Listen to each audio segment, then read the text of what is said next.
Ok, amici di Belli Capelli, rieccoci qua. Abbiamo avuto un piccolo problema tecnico, ma ora il dottore dovrebbe essere in grado di partecipare. Come vi ho spiegato, anche quest'oggi il live sarà ehm, in inglese, però farò una traduzione immediata delle risposte del dottore non appena avrà finito di dare le sue risposte.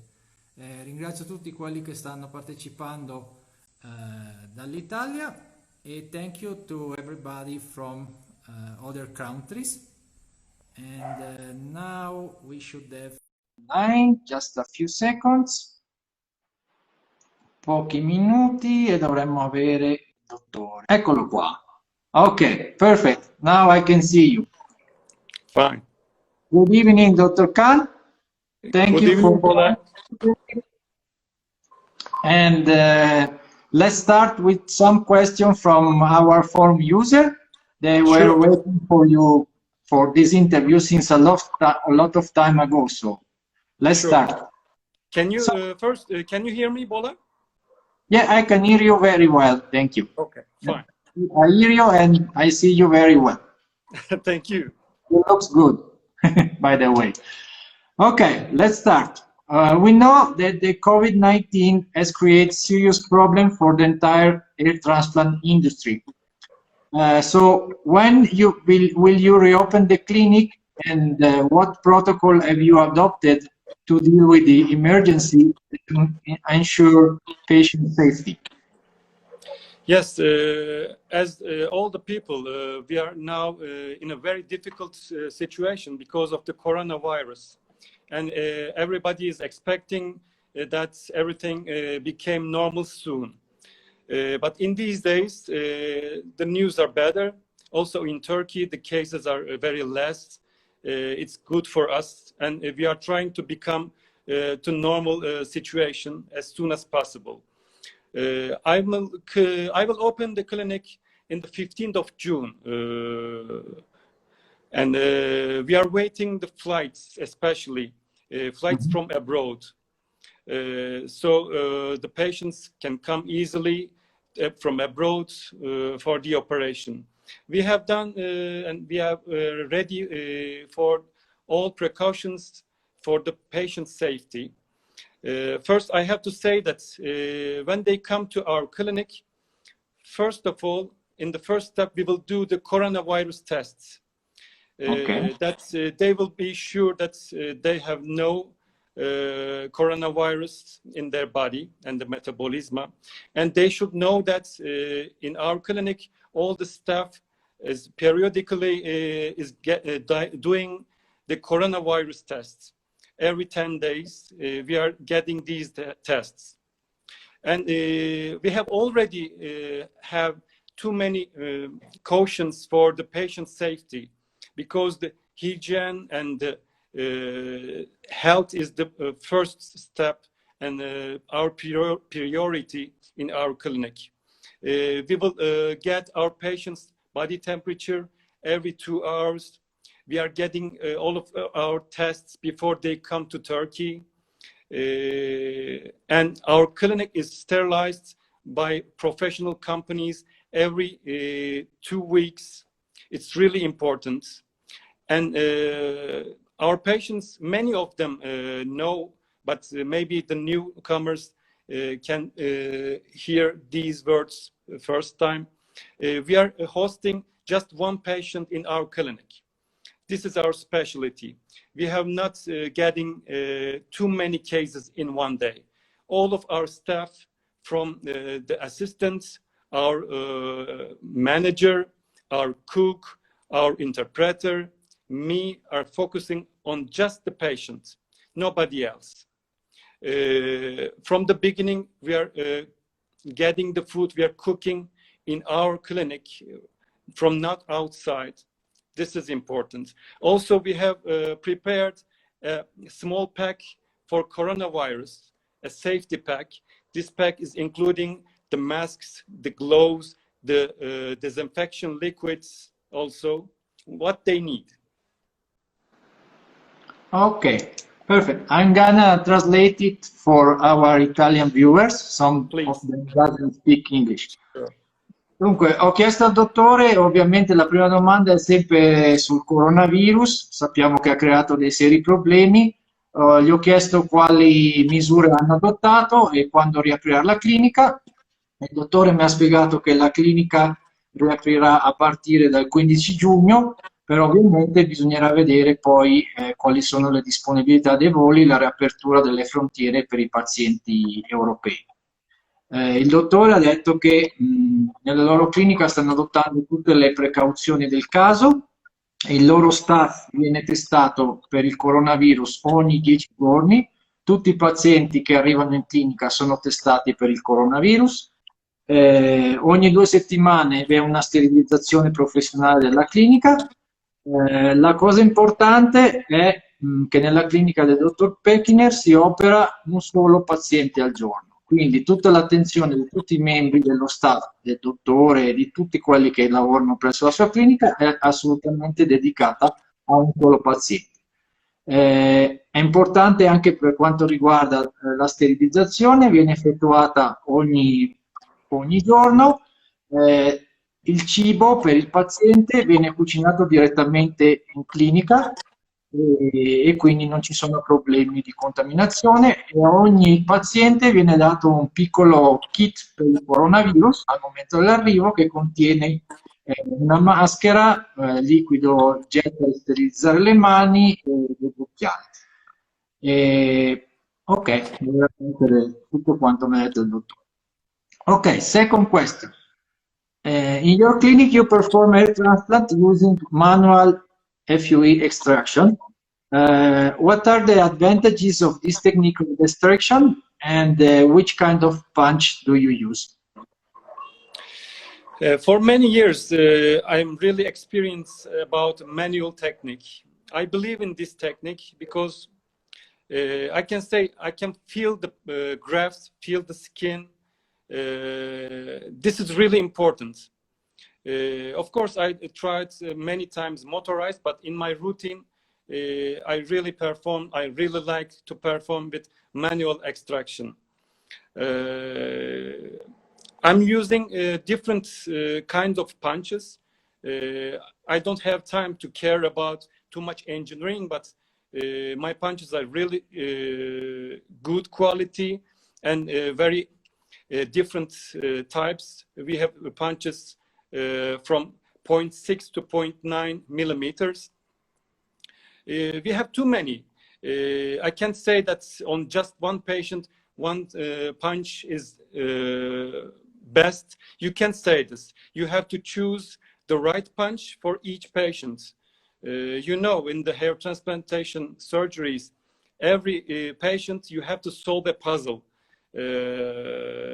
This is really important. This is not a factory. Yeah, I can say these. Also, the manual extraction, I believe that you don't make too much trauma, stress on the graft that you have harvested. And also, you don't have too much stress on the donor area. This is really important because you can see, the patients can see after manual extraction, harvesting, they can observe the donor areas. They are really safe and healthy. They are ready for the second operation. If they need the third operation, we shouldn't waste their donor. It's really important that the donor area is not reversible. If you make a trauma, if you make a destruction on the donor area, you can't go back. And in order to avoid this, the manual extraction is the best. Ok, thank you.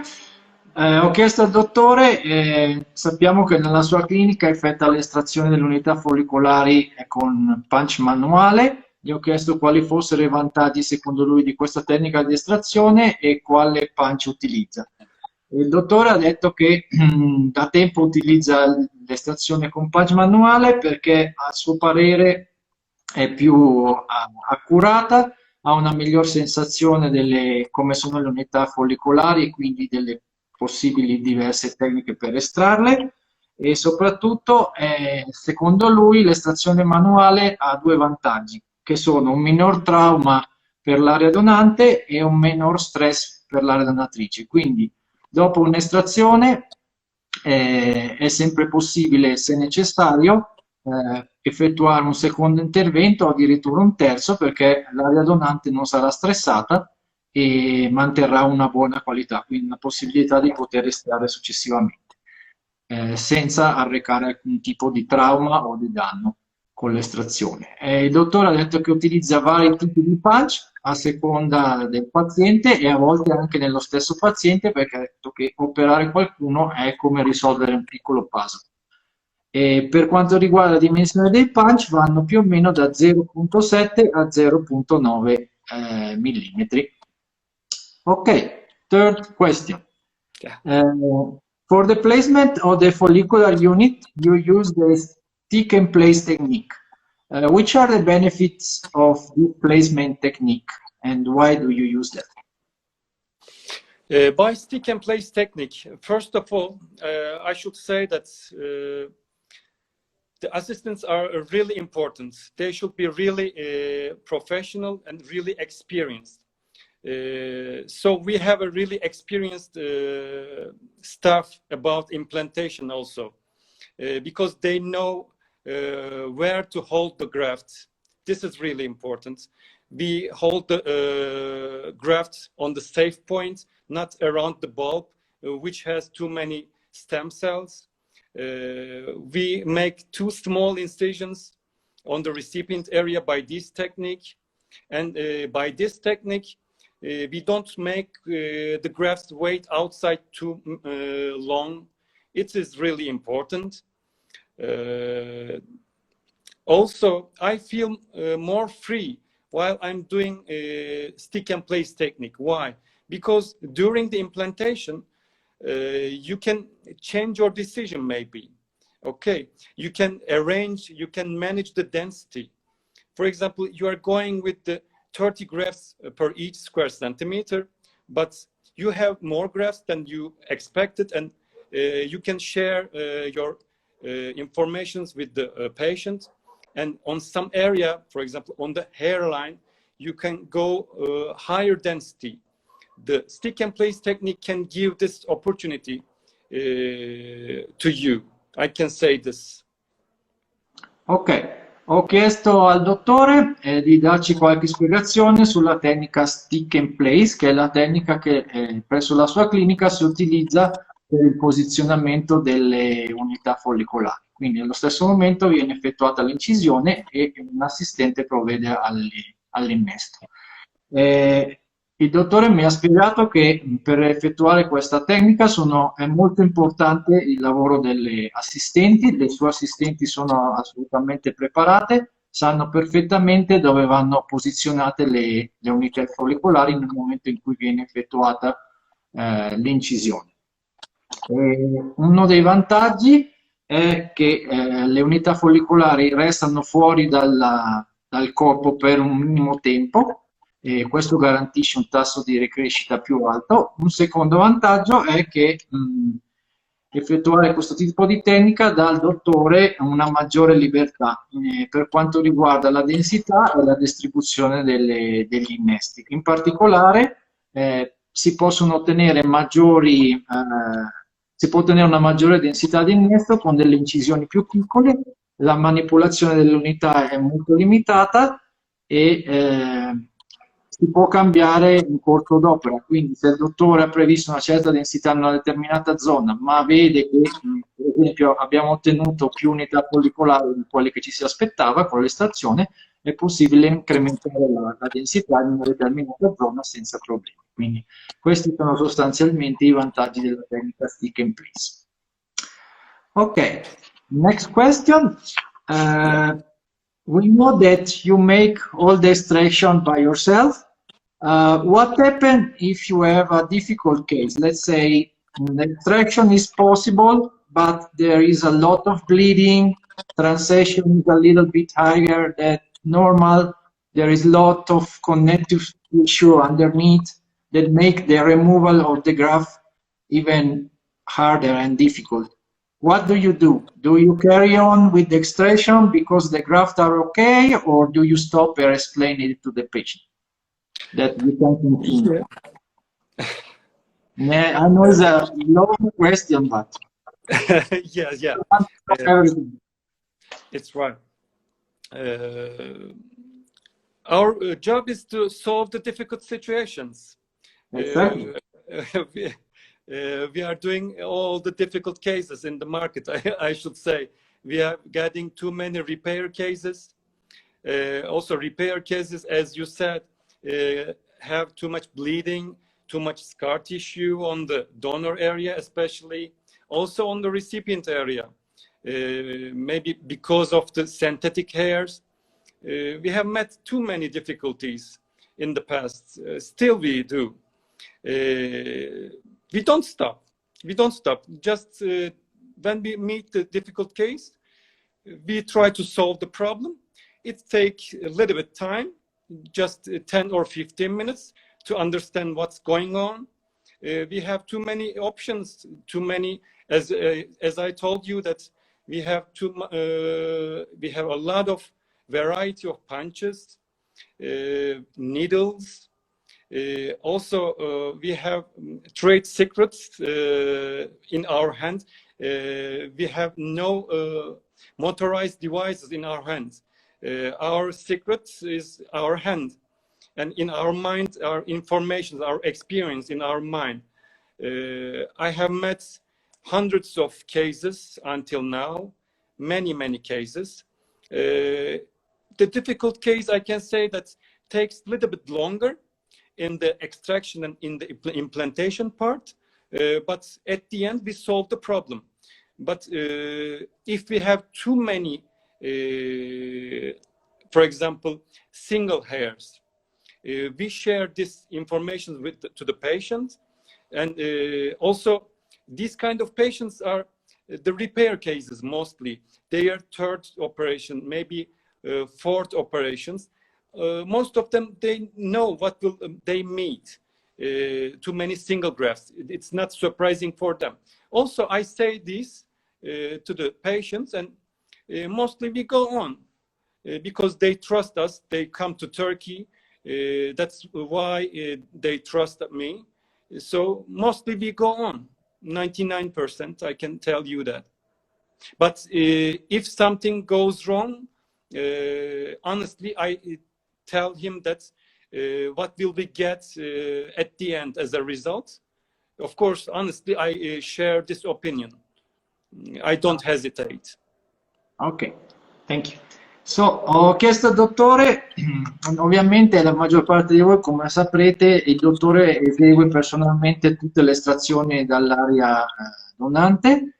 Gli ho chiesto cosa succede se c'è un caso difficile, per esempio, in cui l'estrazione è possibile, ma c'è molto sanguinamento, il tasso di transection, quindi il rischio di danneggiare le unità follicolari è un po' più alto che normale, molto tessuto cicatrizzale che rende difficile l'estrazione. Ho chiesto al dottore come si comporta in questa situazione, se continua l'estrazione perché comunque è possibile, o se si interrompe e chiede al paziente cosa vuole fare. Il dottore mi ha spiegato che nel corso della sua carriera si è ritrovato a dover gestire molte situazioni difficili, soprattutto quando i pazienti sono dei casi repair, che quindi si sono sottoposti già a diverse chirurgie nel corso degli anni. In questi casi ci può essere un po' più di sanguinamento, un po' più di tessuto cicatrizzale, ma il dottore dice quello che io ho, la mia conoscenza, la mia esperienza, mi permette, il fatto che uso degli strumenti manuali mi permettono di gestire tutte queste situazioni, quindi posso tardare 10-15 minuti a capire un po' qual è la situazione, ma nella maggior parte dei casi sono in grado di risolvere il problema e di effettuare un intervento positivo per il paziente. Il dottore ha sottolineato come molto spesso i casi più complicati, come ho detto in precedenza, sono quelli repair, in cui magari nell'area donante ci può essere una maggioranza di unità follicolari singole. In questo caso il dottore è molto molto onesto, quindi dice al paziente, spiega al paziente qual è la situazione, che ci sono più unità follicolari singole nella sua zona donante, ma solitamente i pazienti che si rivolgono a lui hanno fiducia in lui e gli chiedono di continuare con l'operazione, anche se magari il numero di capelli ottenibili non è quello che si potevano aspettare. Ok, let's go. Grazie. Yeah. So, next question is, in your clinic, we know you use BHT. Yeah. What are your consideration on this? It's a valid option for all the patients? And also, on the same theme, do you think that beard hair take on the characteristic of the hair once they are grafted on the recipient area? And people also want to know if the regrowth rate of hair, beard, and chest is the same, or if there are some differences. Yes, one of our main specialty is using body hair grafts. Yes, we are using especially beard grafts, and after beard, we like to use chest grafts. But these are not 100% options for everybody. Some patients have high-level Norwood scales, you know, Norwood 5, 6, maybe 7. Their donor area can't be enough to cover with a good density on the recipient area. In these cases, we like to use body hairs as beard and chest. You shouldn't implant these grafts on pure on the recipient area. For example, we mix the beard grafts with the head hairs.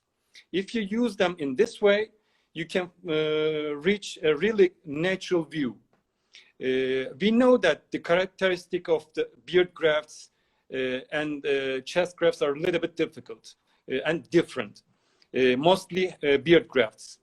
But if you use them in a proper way, you can find really good results. Beard grafts characteristics are different. They are thicker, they are harder. You can feel them by your hand. It's easy to understand. So we don't implant these on the front side. We like to implant in the mid area and on the vertex area, mostly.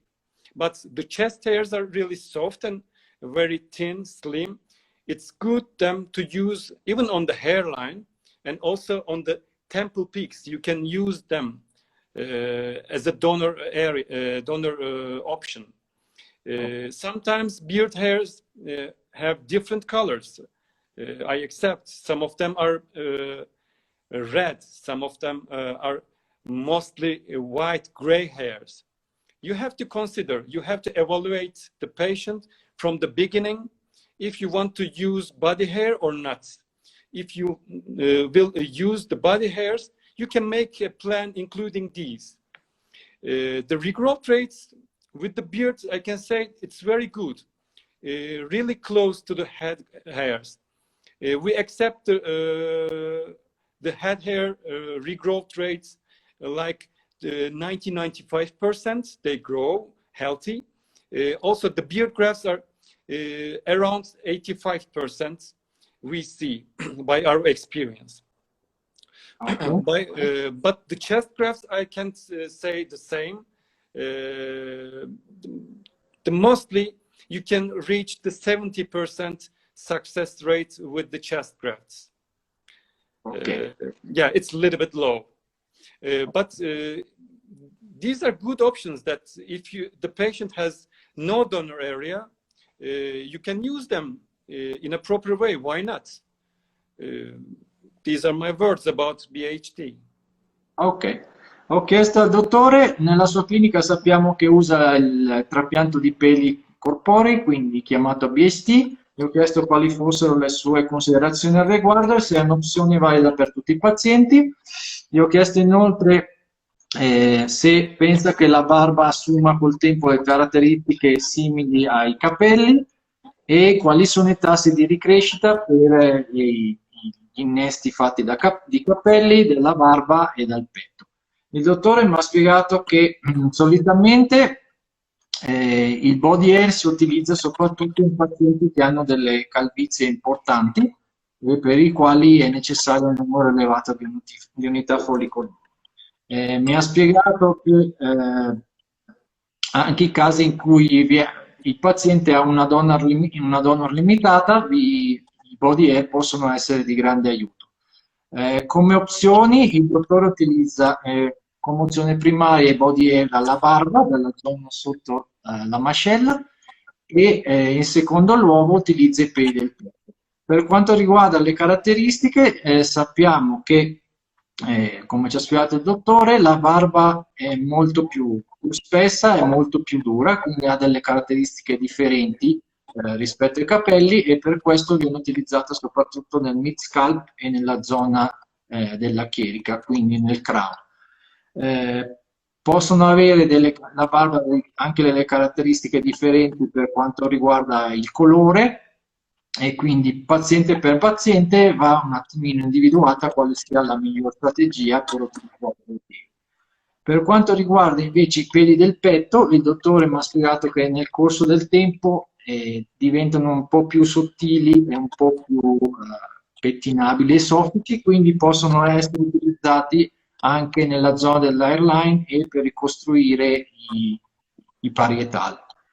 Per quanto riguarda il tasso di ricrescita, se per i capelli possiamo parlare di una percentuale attorno al 95% di quelli innestati, per la barba il tasso di ricrescita si attesta attorno all'85%, un po' di più, mentre per il petto dipende dalla qualità delle unità follicolari, ma più o meno il dottore pensa che attorno a un 70%.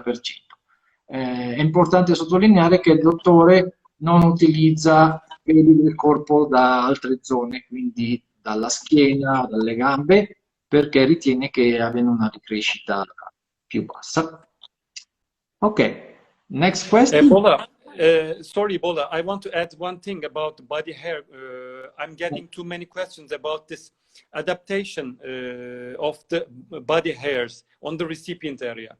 By my experience, the beard hairs after implantation, not less than 1.5 years, but after 1.5, 2 years, we see that the beard grafts are getting thinner and softer as an adaptation on the recipient area. Not 100% they change to the head hairs, but even this little change could be very beneficial for the patients, for the natural view. Ok, thank you. Sì, il dottore vuole aggiungere una considerazione per quanto riguarda i peli della barba una volta che sono innestati nello scalpo, se cambiano un po' le loro caratteristiche. Il dottore dice che quello che si è osservato è che solitamente una parte di essi, dopo circa 1 anno e mezzo di questi peli della barba innestate, cominciano a diventare un po' meno spessi e un po' più, diciamo, pettinabili, maneggiabili. Quindi non diventano esattamente come i capelli, ma si adattano poco a poco e assumono caratteristiche similari, e questo aiuta quello che può essere il look futuro. Quindi dopo circa 1 anno e mezzo si ha questa variazione delle unità follicolari della barba, che diventano un pochino più simili ai capelli. Ok? Ok.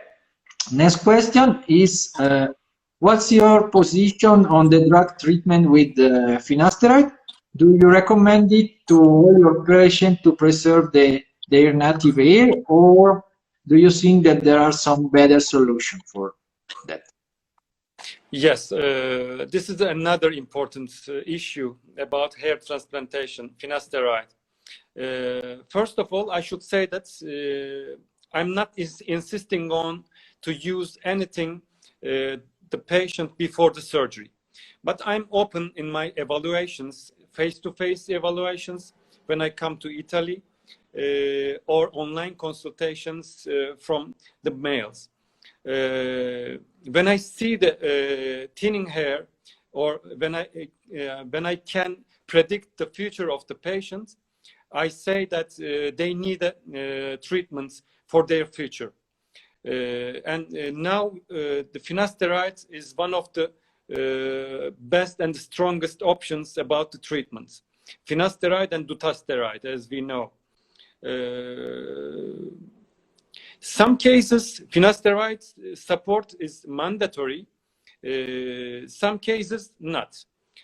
For example, dihydrotestosterone effect we see on the donor area sometimes. I believe that dihydrotestosterone is affecting even less proportion on the donor area. It is affected. In the past, we say that the donor area is 100% safe, but now we don't repeat this anymore. I don't believe that the donor area is 100% safe. Not for all patients, but some patients we see even their youngest ages. If I see thinning on the donor area, a heterogeneous view on the donor area, I told them they should use dihydrotestosterone blockers as finasteride or dutasteride, mainly finasteride. But not for all patients. For example, a patient as 45, nearly 50-year-old, they don't need, if the situation, if the Norwood classification is okay, they don't need support as finasteride. But other options are, for example, lighter options as saw palmetto or others like minoxidil and other topical, maybe the topical form of the finasteride can be used on the recipient area about these patients. But as a result, I should say that finasteride is not mandatory for my patients. I can have advices for them in order not to meet with a disappointing results for them, because I want to provide them, I want to give them long-lasting happiness with the hair transplant operations. If the hair transplant operation result ends in 2 years, it doesn't mean anything, because life doesn't end in 2 years. I wish everybody a long life, but and we have to give long-term happiness. I want to repeat this. I like these words. Long-term happiness is really important, because they will come to me after a few years, after many, many years. I have many patients as 5 years, 6 years or more. Still they are happy with their hair transplant operations. I want to get this happy patients all of time. Ok, I'm gonna translate. Ho chiesto al dottore quale sia la sua opinione sul trattamento con finasteride, se ritiene che sia obbligatorio per tutti i pazienti e se la consiglia ai pazienti per mantenere i loro capelli nativi, o se pensa che ci siano delle soluzioni migliori. Il dottore mi ha spiegato che ci sono casi in cui ritiene che la finasteride sia molto importante, quasi obbligatoria, e altri in cui no, ovviamente. I casi in cui il dottore si rende conto attraverso le foto o un esame dal vivo che c'è una miniaturizzazione presente e diffusa non solo nell'area ricevente ma anche nell'area donante, in questi casi finasteride è praticamente obbligatoria ed è essenziale per poter mantenere i capelli in buona salute. Quindi il dottore ha spiegato che in passato si riteneva che tutta l'area donatrice fosse safe, quindi sicura, e che i capelli prelevati da quella zona non cadessero e non fossero soggetti all'azione del BHT.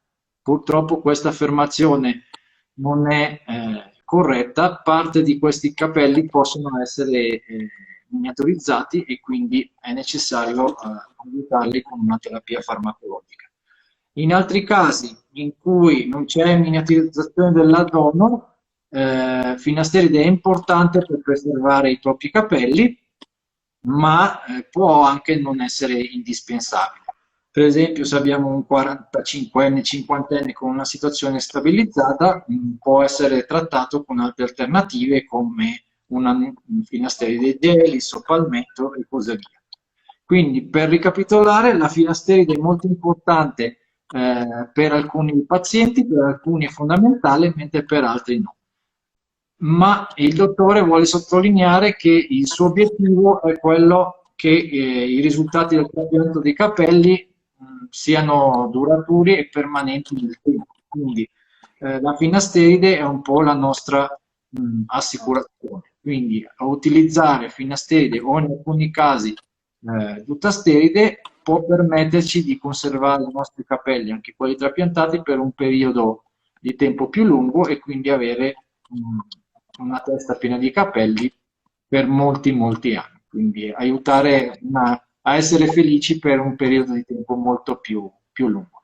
Il dottore ha detto che ha casi di pazienti che la utilizzano da anni, che sono operati con lui e dopo 5, 6, 7 anni mantengono ancora tutti i loro capelli. Okay, another question, always on finaster and dutaster, you know that is something that a very, very hot topic. So, what do you think about increased dosage of finasteride or dutasteride? Have you experienced patient getting benefits by increasing finasteride dose or adding dutasteride? Yes, finasteride doses should be arranged depending on the patient metabolism. Now, it's really difficult to measure by the laboratories to measure this kind of levels, but we should try. My strategy is this: to start with the low dose finasteride as 0.5 milligrams a day. I like it. I don't like to go the finasteride one day on, one day off. I don't like this. I want to get the finasteride dose every day in the blood. I want this. We are starting mostly 0.5, and if the patient doesn't get benefit and also no side effects, we go a little bit higher. And when we find the best dose, the minimum dose, which is enough for the patient, we stop there. Sometimes, yes, we are going more than 1 milligram finasteride a day. Sometimes we need it. And sure, we see benefits. We see really good results with this. But we have to concern about the side effects. Side effects are our principle and priority. We couldn't offer and we couldn't use the finasteride despite having side effects. We have to change and we have to find another solution in order to switch with the finasteride. But with your question, yes, we see some good results, then a little more dose than the regular finasterides. About dutasteride, we see some cases really aggressive about androgenetic alopecia, really aggressive. In the beginnings of the 20s and 25s, the young people meet with a really aggressive hair loss, and the finasteride is not enough. Sometimes we add dutasteride, mostly in a week, to the finasteride treatments. We combine the finasteride treatments with the dutasteride. But we should be very careful. We should get the tests, the control examinations during this treatment. We don't want to destroy something in the metabolism because we are trying to make the patient's hair on the head, but we don't want to destroy them in another metabolism on their body. Because this is a luxury, you know, the hair is a luxury. It's not a vital issue. As a result, yes, we have some cases about little high dose finasteride and dutasteride. Yeah. Okay. Ho chiesto al dottore, sempre sulle terapie, cosa ne pensa dei pazienti che richiedono o vogliono aumentare il dosaggio di finasteride o dutasteride, qual è la sua esperienza e se ha visto che ci sono pazienti che hanno ottenuto i benefici aumentando il dosaggio o aggiungendo dutasteride alla loro terapia. Il dottore mi ha spiegato che solitamente la sua strategia è, quando consiglia a un paziente la finasteride, di partire con un dosaggio più basso, quindi 0,5 mg, però tutti i giorni. Il dottore non è molto favorevole a seguire una terapia assumendo una dose a giorni alterni. Il dosaggio, secondo il dottore, dovrebbe essere basato su quello che è il metabolismo del paziente, quindi differenti pazienti hanno un diverso metabolismo e un diverso dosaggio. In quei casi in cui si presenta un'alopecia molto aggressiva, per esempio ragazzi molto giovani di 20-25 anni che hanno già un grado di alopecia piuttosto severo, in quei casi 1 mg di finasteride può non essere sufficiente e quindi il dottore, sempre consigliando di controllare con gli esami del sangue e verificando che non ci siano degli effetti collaterali per l'organismo, che è la cosa più importante. Se il paziente è sotto controllo, in quei casi il dottore suggerisce di incrementare la dose se possibile e nella sua esperienza ha visto che aggiungendo una pastiglia di dutasteride alla settimana in combinazione con la finasteride il paziente ha ottenuto degli ottimi benefici. Va però sottolineato, il dottore l'ha fatto più volte, che la cosa più importante è tutelare la salute del paziente, quindi è importante che il paziente si tenga sotto controllo, non manifesti effetti collaterali e in quel caso, se tutto va bene, potrà utilizzare questa combinazione di farmaci o aumentare la dosi, che in alcuni casi, ha detto il dottore, produce dei benefici per i capelli. Quindi è importante effettuare dei controlli periodici. Okay, next question is a good one. Yeah. Some doctors claim that the hair transplant results are permanent, while others claim that they are not. What's your opinion on that? And also, in Italy especially, there are some theories that FUE extraction would damage the bulge that contains the stem cells. So you need these stem cells for hair transplant regrowth. In this case, some doctors claim that if you damage the bulge, the hair will grow back for a couple of years, probably the duration of the anagen cycle, and then they will fall out forever. What do you think about this theory too? I think it's a little negotiation, little fight between the FUT surgeons and the FUE surgeons, maybe. I respect all, but I must say that this theory is not from a FUT doctor, is from especially some dermatologists. So just to make it clear. Yeah. If you ask them, mostly they will support medical treatment about hair loss. I wish that they can find the medical treatments 100%, and we can recipe their medical drugs to our patients. One day, I hope they can find. I respect all of the doctors and colleagues. I can explain my surgeries. I never touched the bulge during the extraction. I can say that.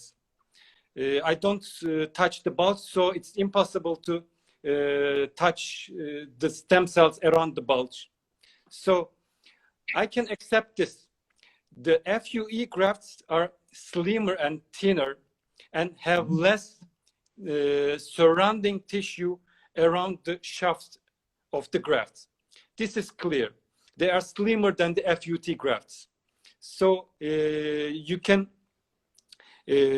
find much more protector tissue around the FUT grafts. This is a theory.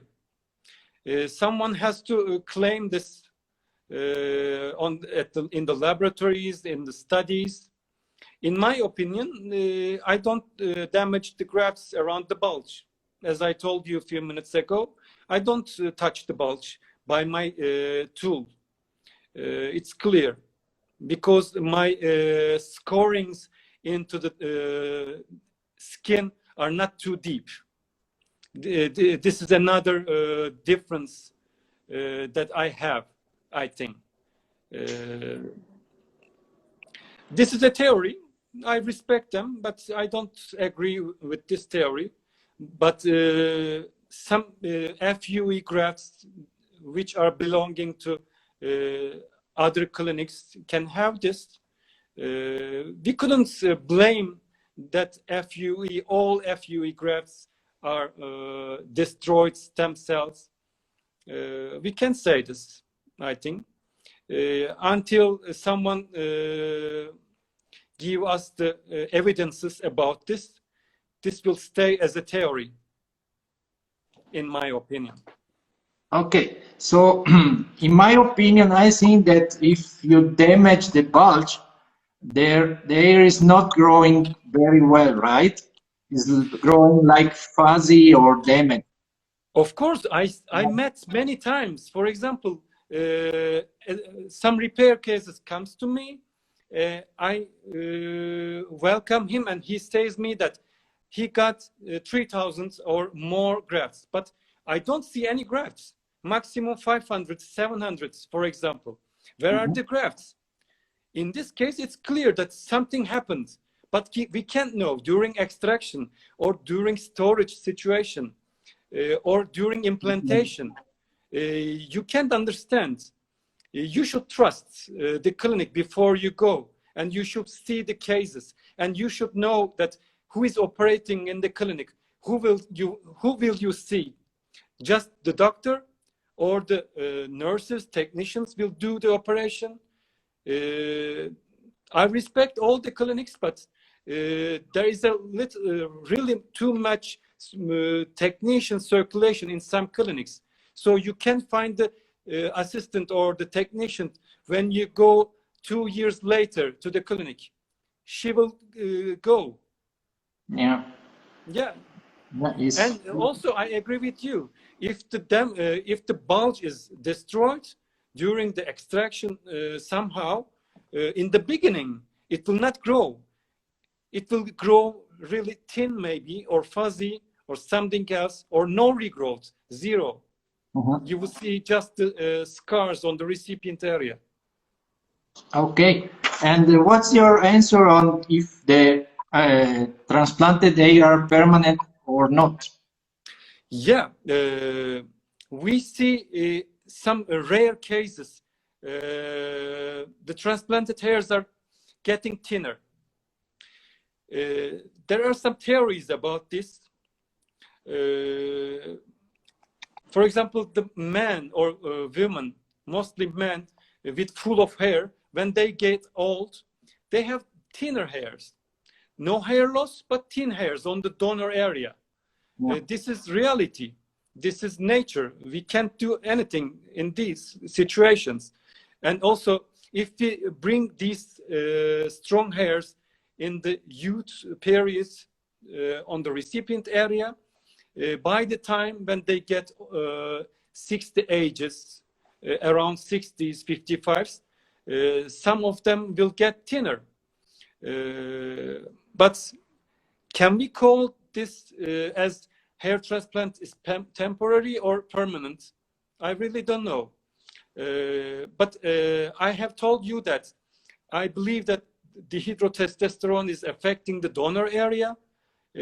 And when the patient has an affected donor area by dihydrotestosterone, after many, many years, their transplanted hairs can get affected, maybe thinner, maybe they can lose some of them. I can say this, but I will not say that hair transplantation is not temporary. Okay, Dunque, ho chiesto al dottore se secondo lui i risultati del trapianto di capelli sono permanenti o meno, e sappiamo che ci sono alcune teorie, soprattutto in Italia, alcuni dottori pensano che le unità follicolari sono danneggiate al momento dell'estrazione, che si danneggia quello che è considerato il bulge, che comprende le cellule staminali necessarie per la ricrescita. Secondo queste teorie il capello ricrescerebbe per un paio di anni, la durata di un ciclo anagen, per poi cadere. Quindi, secondo queste teorie, i capelli trapiantati non durerebbero più di un paio d'anni. Ho chiesto al dottore cosa ne pensasse. Il dottore mi ha spiegato che prima di tutto danneggiare il bulge durante l'estrazione è possibile, ma se il dottore ha esperienza e soprattutto non va eccessivamente in profondità, è una situazione che si può verificare molto raramente. Il dottore personalmente ritiene di non aver mai danneggiato il bulge in nessuna delle sue estrazioni. Il dottore ritiene che sì, è vero che le unità follicolari estratte con la FUE sono un pochino più sottili, un pochino più scheletrizzate, con meno tessuto connettivo rispetto alle unità estratte via FUT, però questo non impedisce che possano ricrescere in maniera sostanziale molto bene, con tassi di crescita elevati. Il dottore, io ho spiegato la mia opinione, lui è d'accordo con me. Se si arriva a danneggiare il bulge nel momento dell'estrazione, difficilmente il capello ricresce, o se lo fa ricresce molto sottile, molto fine, non come un capello terminale, e il fatto che possa ricrescere così non dipende solo dal danneggiamento del bulge, ma anche da altri possibili errori che sono stati commessi in fase di manipolazione dell'unità follicolare o di incisione. Quindi, la cosa migliore, secondo il dottore, è cercare di affidarsi a cliniche in cui il dottore personalmente svolge queste fasi e quindi può darci delle risposte concrete in caso ci siano dei problemi di questo tipo. Il dottore ritiene che per quanto riguarda la durata dei capelli trapiantati, i capelli trapiantati durino non di più di quanto si crede, quindi molti anni. Quello che si può vedere, come è già stato spiegato in altre occasioni, è che col passare degli anni ovviamente i capelli trapiantati dalla zona donante a quella ricevente possono in alcune situazioni assottigliarsi per un normale processo di invecchiamento, soprattutto in quei pazienti che già prima dell'inizio della chirurgia presentavano un certo livello di miniaturizzazione nell'area donante. Quindi questa è l'opinione del dottore al riguardo. Ok, next question. What's the key for natural looking in dense packing to restore the hairline when the rest of the hair is at its native density? So when you want to replicate this density on the frontal lobe, which is the key? Yeah, hairline dense packing is, I think we are very famous about this, our clinic, about dense packing with the natural views. Everybody knows that single hairs should be on the first line. Every patient knows this issue, this point. I would like to, I really like a transition on the beginning of the hairline, with starting with the single grafts and the double grafts. You shouldn't put triple or multiple grafts on the front line. This is the first point you should have to be careful about. And the density. If the patient has a really good density on the native area, on the native hairs, you have to imitate this density. Of course, you can't reach 75, 60 grafts per each square centimeters. These are utopia, these are dreams. Also, it's not good to reach these densities because there can be some blood circulation problems about these levels of densities. but we try to imitate the density as much as possible. We try to approach the native density. I like to implant minimum 45-50 grafts per each square centimeter. This is my strategy, but I should say that every patient is different. Everybody has different densities, hair character.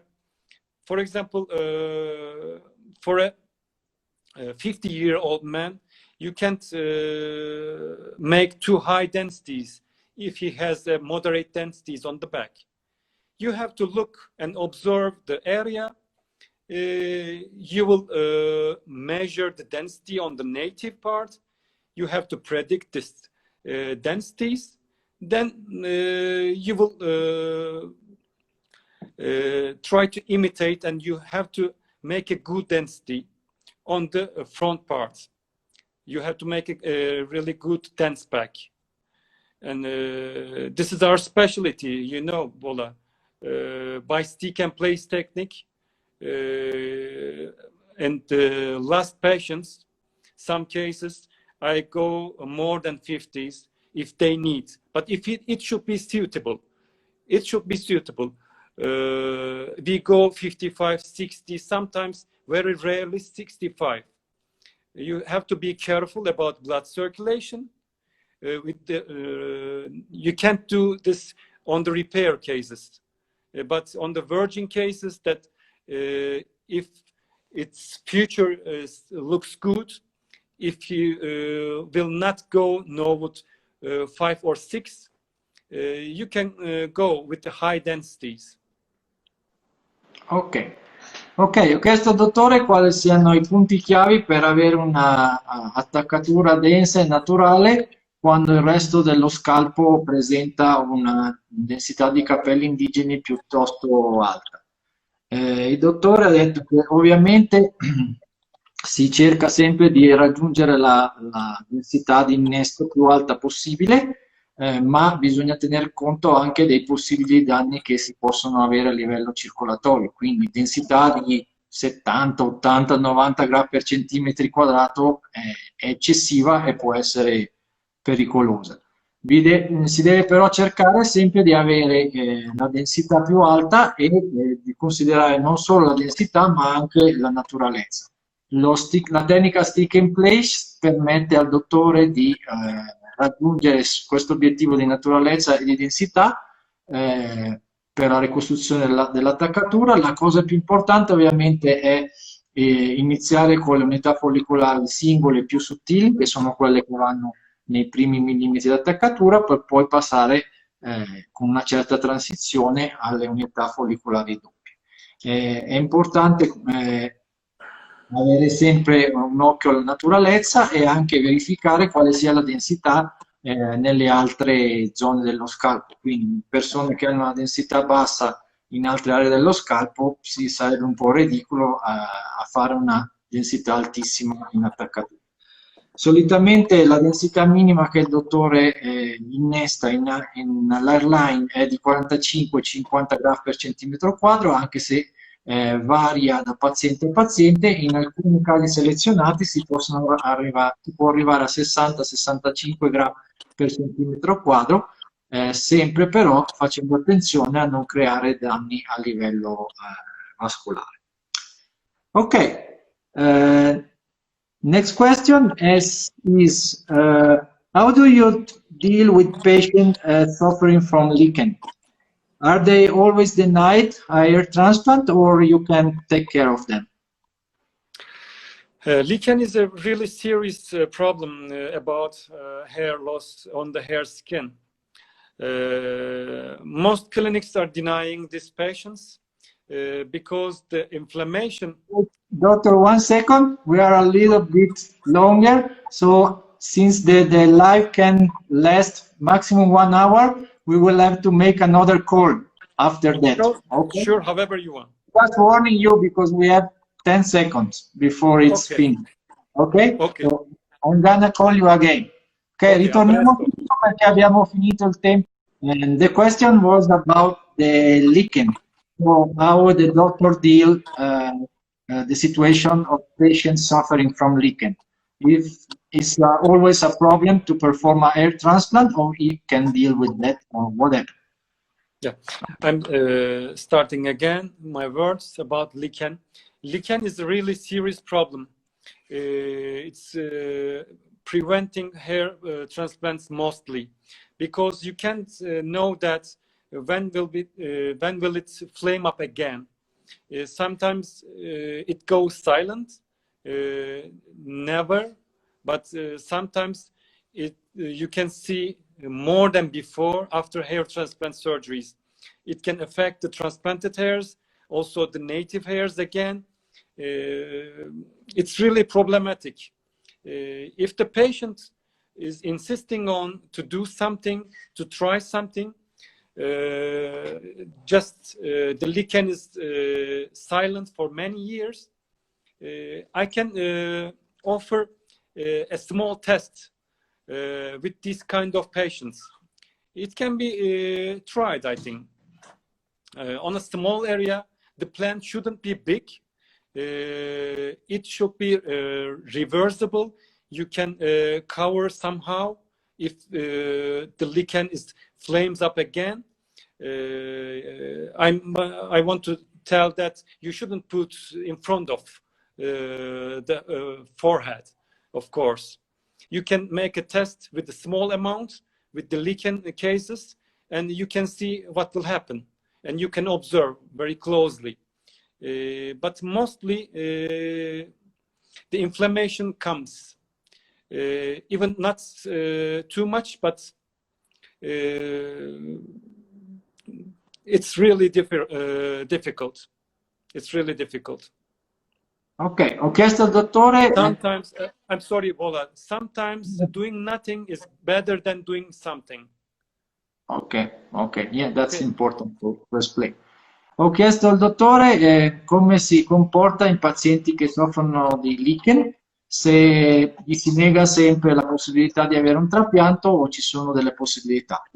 Il dottore ha concluso dicendo che a volte è meglio non fare nulla per questi pazienti che fare qualcosa, perché prima di tutto il lichen deve essere inattivo già da alcuni anni e deve affettare una zona che non sarà soggetta al trapianto. In questi casi si può fare un piccolo test su una zona limitata e fare anche un test per verificare se il lichen si riattiva. Bisogna dire che c'è sempre un rischio che l'operazione in sé possa riattivare il lichen e quindi il paziente deve essere cosciente di questa cosa. È una situazione complessa e a volte forse è meglio non prendersi questo tipo di rischio, quindi va valutato caso per caso. Ok, next question is about the donor white dots. Some patients seem to get almost none. Some others have more visible white dots. Why? And what do you think about SMP for the donor and also for the recipient area? I think it's a good option. The white dots are the evidences of the FUE hair transplants. Every surgical touch leaves a scar. You couldn't escape this. In the FUT surgeries, large or narrow, long or small, you have a scar on the occipital area. And in the FUE surgeries, the scars are not comes together, they are separated and they are existing like a drop, water drop on the donor area. We are using all time the same kind of tools, but the results on the donor area cannot be the same always. This difference is depending on the patient metabolism and the skin character. Some kind of skins are easy to get scar, but some are not. we can change something on this kind of donor area. But the FUE surgeries can give you to use your hairs really short. For example, 4 or 5 millimeters length on the donor area mostly covers all of your scars. And with the manual extraction on the donor area, a really experienced operator can do it in a successful way, can distribute on all donor area with a homogeneous way, homogeneous strategy, not dense scoring on every point of the donor area. I see some cases that just over the ear, there is like a patch. It means that they harvested too many on this area. After shaving the donor, we see some cases, the harvested, the scored areas are connecting together. They don't do a good job on the donor area. They don't care about the donor area. Their aim is to just take the graft somehow and bring them on the recipient area. The professional treatment on the donor area is really important. As a result, about the white dots, everybody is different. Everybody has different skin, the hair character, the hair thickness, hair color. All of these are changing the white dot view on the donor area. I can say this. Okay, but and if you shave really short, like 0 or 2 millimeters, 3 millimeters, of course, everybody can see the FUE dots. It's clear. okay, and what about the SMP, the Yeah, micropigmentation? Do you I think really it's like. for donor and for recipient? I really like SMP, and I'm really interested in trichopigmentation. Thank you for this question. Also, I'm trying to start. I have started this service in my clinic also, trichopigmentation and SMP. In good hands, SMP is a really artistic service for the patients who couldn't find the good solution after hair transplants, or who have not enough donor area on the backside or on the body. It's a really good option. On the donor area, you can do SMP. On the recipient area, in really good hands, you can get really successful results. I tried, I found a good opportunity that I met the best in Italy about trichopigmentation a few months ago. We had a good training with her. It was very good experience, and by this experience and training, I started good trichopigmentation services in my clinic also. Okay, who is this, your training? I trained with Mrs. Milena Lardi. Oh, okay. She is the best. She is the best about trichopigmentation. She's wonderful about her job. I can say honestly, and I can advise him. I can advise her to everybody in Italy. Okay. Appreciate her, and greetings from Turkey. Ok, ho chiesto al dottore cosa ne pensa della situazione dei white dots, quindi le piccole cicatrici bianche circolari che a volte appaiono. A volte alcuni pazienti sembrano non averne, mentre altri li hanno più visibili. Ho chiesto al dottore da cosa dipenda e che cosa ne pensi della tricopigmentazione per la zona donante e per la ricevente. Il dottore mi ha spiegato che ogni tipo di chirurgia, ovviamente, come sappiamo, lascia una cicatrice, sia che sia una strip o che sia una FUE. La FUE lascia delle piccole cicatrici circolari che dovrebbero essere ben distribuite su tutta l'area donante. quando i white dot possono apparire in alcuni pazienti. Non si può sapere in quali, è impossibile prevederlo, dipende dalle caratteristiche del paziente, nonostante il chirurgo effettui il normale protocollo chirurgico. Dipende dalla cicatrizzazione del paziente, dal colore della pelle, dalla pigmentazione del tessuto cicatrizzale, quindi ci sono diverse variabili che possono far sì che in un paziente siano più evidenti i white dot, mentre in un altro no, a parità di capacità del chirurgo. Il dottore mi ha sottolineato che è importante anche distribuire correttamente i prelievi per evitare che ci siano alcune zone in cui c'è un eccesso di prelievi e quindi c'è più evidente che ci sia sottoposti all'operazione.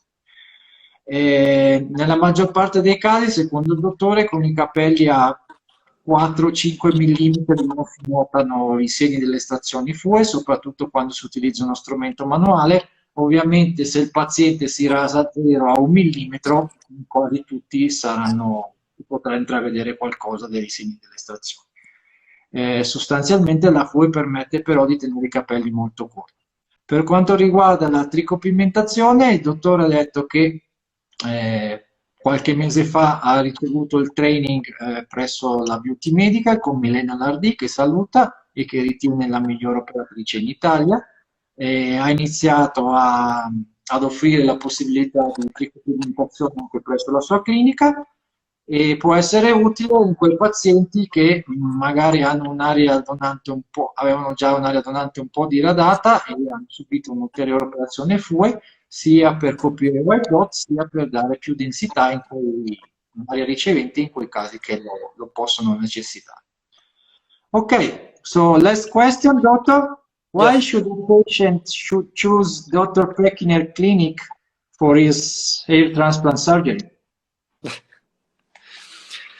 Yeah, it's really difficult to tell about ourselves. I don't like to say too much good words about myself. I want to listen from outside, but I can say that we give a private service in our clinic. We are not having dozens of patients in our clinic. We just focus on one patient and we respect his privacy. We customize his plan for his own. It's really important. We don't have a same recipe for everybody. The patients are not, patients doesn't mean numbers for us. They are good characters. Most of them, after they go to abroad, their homes, we still communicating. Most of them, we are friends, but more than these, they found the happiness after hair transplantation because we care the patients as our relatives. This is the most important because this is the best word. Your result on his hair is the best word for you. Nothing more. What can I say? They can trust us. They can look our cases on Belli Capelli forum. We have many cases. And thank you so much to Belli Capelli forum that it gives an opportunity to present our cases. It's a really good and free platform for the patients. I appreciate Bola for these. Ok, ho chiesto al dottore perché un paziente dovrebbe scegliere la clinica Pekiner per il suo trapianto. Il dottore ha detto che è difficile farsi i complimenti da solo, quindi quello che lui vuole sottolineare è che presso la sua clinica adottano un servizio personalizzato, operano un solo paziente al giorno, quindi il paziente ha tutta l'attenzione del dottore e dei membri dello staff. Lo fanno sentire come se fosse un membro della loro famiglia, riceve un trattamento personalizzato, il dottore esegue tutte le fasi dell'operazione e si prende cura del paziente dall'inizio alla fine. Quindi è importante che il paziente riceve assolutamente un trapianto nel pieno rispetto della sua privacy e in modo del tutto personalizzato. È importante dire che per il paziente per il dottore i pazienti non sono un numero ma sono persone, quindi molti di loro diventano addirittura amici del dottore dopo il trapianto e il dottore li segue per tutto il percorso chirurgico e anche dopo. Il dottore suggerisce di rivedere tutti i suoi casi che sono pubblicati su diversi forum, ovviamente sul nostro forum Belli Capelli ce ne sono moltissimi, quindi anche lì potete apprezzare il suo lavoro. Ok, so to finish this, do you want to send a message to your former and future Italian patient? I know that your Italian is very good, so next time we will do it in Italian. Thank you so much. My teacher is really well. So Okay. also my Italian patients try to help me about the language. That's good. I'm really looking forward to start again hair transplantations because we really miss me, my staff. We are looking forward to meet our patients again. I hope the flights will be opened in the mid of June. We are waiting all of these informations. What can I say? If I say something Italian, ci vediamo presto ad Ankara. Wow, perfect. You are improving a lot. Grazie mille. Ok, ho chiesto al dottore se voleva mandare un messaggio, ho detto che gli mancano i pazienti, spera di rivedervi tutti a Ankara presto, speriamo che i voli riaprano e che gli italiani possano di nuovo viaggiare ad Ankara. So, thank you, Dr. Pekine, for your time, and we hope to see you soon again. Okay? Thank you so much. Thank you so much. Appreciate Bola. Okay, thank you. See you Bye soon, bye. Leo. Bye bye. Ciao. Ciao. Ciao.